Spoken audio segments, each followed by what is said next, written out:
મોટા રામપુરા ગામે વીજળી પડવાથી યુવતીનું મોત નીપજ્યું હતું, જેને લઈ ધારાસભ્ય રાજેન્દ્રસિંહ રાઠવાએ તેઓના પરિવાર સાથે મુલાકાત કરી અને આર્થિક મદદ કરી હતી।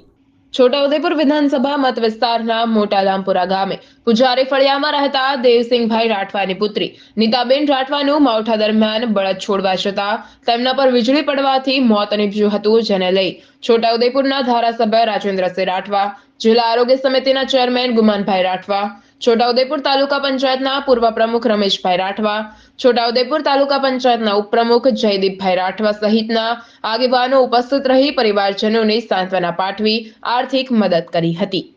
Rehan Patel, GTV news, Chhota Udepur.